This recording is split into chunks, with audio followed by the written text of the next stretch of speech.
किए जाएंगे। लेकिन इसके साथ साथ सरकार और जम्मू कश्मीर इंतजामिया की हम बात कर रहे हैं और हाल ही में आपने देखा होगा कि एलजी मनोज सिन्हा की जानिब से एक तकरीब के दौरान कहा कि जम्मू कश्मीर इंतजामिया की ये कोशिश है कि तमाम सरकारी सहूलियात जो है, जो लोगों को सहूलियात या कामकाज जो है उसको ऑनलाइन करने की कोशिश की जा रही है ताकि लोगों को राहत भी पहुंचे और घर बैठे लोग इन सहूलियात का फ़ायदा भी उठा सके और उनके हवाले से जानकारी भी हासिल कर सके। इसी के साथ चीफ सेक्रेटरी जम्मू कश्मीर के जो है उन्होंने एक और पोर्टल का लॉन्च यानी इफ्तिताह किया है ताकि इसका मकसद सारा यही है कि लोगों को आसानी हो और रिश्वतखोरी जो है उस पर किस तरीके से काबू पाया जा सके। बदनवानी पर काबू पाने का मकसद इस पोर्टल को लॉन्च करना है। चीफ सेक्रेटरी की तरफ से ये पोर्टल लॉन्च किया गया है। 2-3 इसमें इंपॉर्टेंट चीज़ें हैं। एक तो ये कि अगर कोई अफसर या कोई सरकारी मुलाजिम कहीं पर भी किसी से रिश्वत मांगता है, डिमांड करता है, तो उस पोर्टल पर शिकायत जब आएंगी तो हुकूमत के नोटिस में कम से कम निगरानी का अमल जो है वो रहेगा।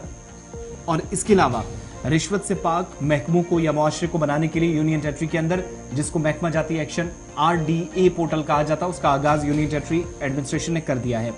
जनरल एडमिनिस्ट्रेशन डिपार्टमेंट की जानिब से कश्मीर यूनिवर्सिटी के साथ मिलकर मुलाजमीन के खिलाफ शुरू की गई जो तादीबी कार्रवाई है उस प्रोसेसिंग और निगरानी के लिए ये पोर्टल तैयार किया गया है। इसके अलावा पोर्टल मुतलका अफसरान को रेगुलर डिपार्टमेंटल एक्शन RDA को एक मुकर्ररा वक्त में निपटाने की निगरानी के काबिल भी बनाएगा और इस बात को भी यकीनी बनाएगा कि तादीबी कार्रवाई के दौरान डेटा का कोई नुकसान ना हो। साथ ही RDA को निपटाने के लिए मुकर्ररा जो टाइमलाइंस हैं उसके मुताबिक पोर्टल में जो चीज़ें रखी गई हैं और खुसूसियात हैं, कहीं भी तादीबी कार्रवाई में तजवीज़ करदा जो इक़दामात हैं हर वक्त उसकी तकमील हो सके। ताखीर जो अब तक इक़दामात में होती थी, अगर किसी के खिलाफ कोई शिकायत होती थी तो वो पोर्टल के जरिए अब हल करने का एक मसला, वो भी इंतजामिया ने इस पर फोकस किया है। इसके अलावा पोर्टल की ज़रूरत इस वक्त महसूस की गई जब ये पता चला कि कुछ REDs जो 1 दहाई से ज़्यादा अरसे से बगैर बंदिश के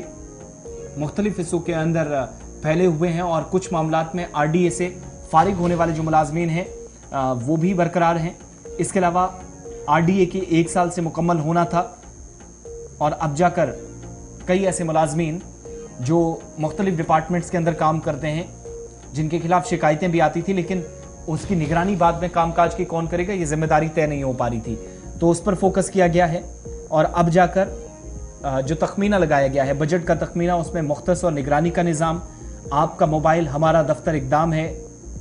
नए दौर की हुक्मरानी के लिए यूनिफाइड मोबाइल एप्लीकेशन है, J&K employees performance monitoring portal है, इलेक्ट्रॉनिक विजिलेंस क्लियरेंस सिस्टम है, आपकी ज़मीन आपकी निगरानी, property return system, auto application system AAS, ये तमाम वो चीज़ें हैं जो इस पोर्टल पर लॉन्च कर दी गई हैं, यानी यहाँ मौजूद रहेंगी, जिन पर आप अपनी शिकायत कर सकते हैं। अपनी शिकायत का स्टेटस जानने के लिए, रिपोर्ट जानने के लिए, वो भी आप यहाँ पर तफसीलात जब शेयर करेंगे, अपनी ईमेल डालेंगे तो आपको वो भी मिल जाएंगी। मकसद सिर्फ ये कि मुलाजमीन जहाँ पर एक बदनवानी पर काबू पाने के लिए या ख़त्म करने के लिए कोशिश है, इस पोर्टल के ज़रिए मुलाजमीन और अफसरान की जो परफॉर्मेंस होगी उसकी भी निगरानी की जा सकेगी और किसी के खिलाफ अगर कोई शिकायत आती है तो तादीबी कार्रवाई पोर्टल के ज़रिए उनके खिलाफ एक्शन लेने में आसानी इंतजामिया को होगी, जिसको chief secretary doctor AK Mehta ने लॉन्च कर दिया है।